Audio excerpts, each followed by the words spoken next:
Assalamualaikum warahmatullahi wabarakatuh. Baik anak-anak, hari ini kita telah memasuki tema 7, subtema 3, pembelajaran yang kedua. Banyak pemimpin yang dibuat patungnya sebagai bentuk penghormatan dan untuk mengenang jasa-jasanya. Siapa pemimpin idolamu? Adakah patungnya?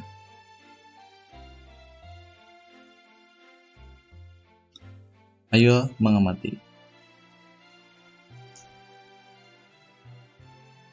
Perhatikan gambar patung.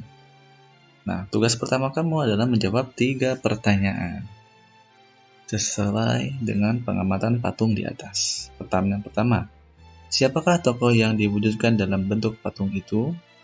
Yang kedua, apa bahan pembuatannya?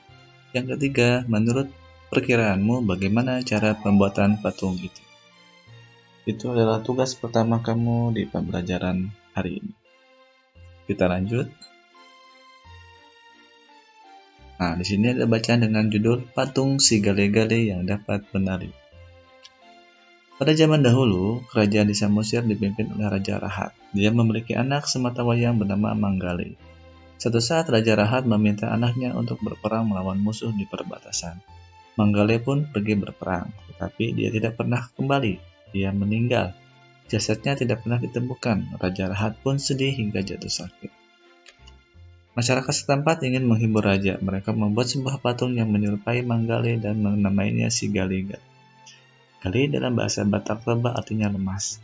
Pada waktu itu, dukun di sana juga ikut membantu memanggil roh Manggale agar masuk ke dalam patung tersebut, sehingga patung si Gale-Gale dapat bergerak-gerak sendiri seperti orang yang sedang menari.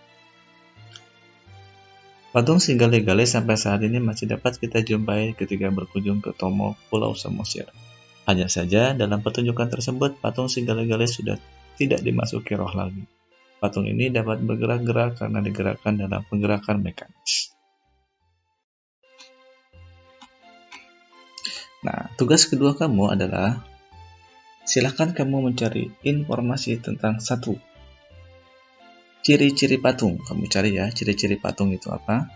Yang kedua, kamu juga cari jenis-jenis patung. Yang ketiga, kamu cari bahan pembuat patung. Yang keempat, teknik pembuat patung. Cari informasinya keempat-empatnya mengenai patung. Itu untuk tugas kedua kamu. Silakan kamu mencari di internet ya. Oke. Nah, yang selanjutnya, ayo membaca. Judulnya Perubahan pada Masa Pubertas. Silakan disimak.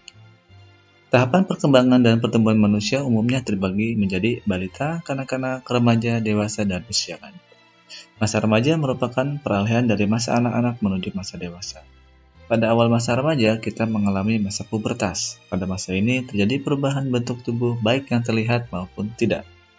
Di dalam tubuh, hormon reproduksi mulai dihasilkan. Pada perempuan, hormon ini akan menghasilkan sel telur matang. Pada laki-laki, hormon reproduksi akan mengakibatkan tubuh memproduksi sel sperma. Jika sel telur dan sel sperma bertemu, akan terjadi pembuahan dan tubuh menjadi bayi.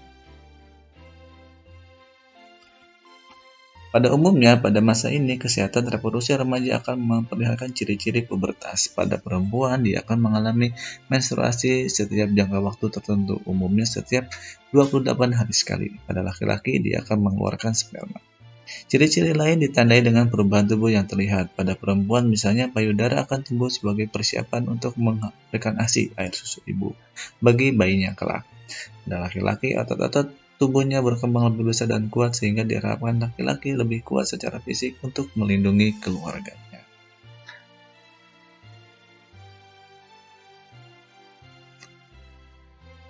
Nah, tugas kamu yang ketiga sekaligus tugas kamu yang terakhir di pembelajaran hari ini adalah persiapan apa yang harus dilakukan untuk menghadapi masa pubertas. Nah, jadi silahkan ya, persiapan apa. Kalau kamu laki-laki, persiapannya apa. Kalau kamu perempuan, persiapannya apa. Oke, udah jelas ya anak-anak? Oke, itu adalah 3 tugas di pembelajaran kali ini. Jangan lupa semua tugas dikerjakan di kertas lembar, kasih nama, tanggal, dan yang judul yang jelas agar nanti mudah dikoreksinya. Baik, Bapak akhiri. Wabillahi taufiq wa hidayah. Wassalamualaikum warahmatullahi wabarakatuh. Kita berjumpa di materi yang selanjutnya.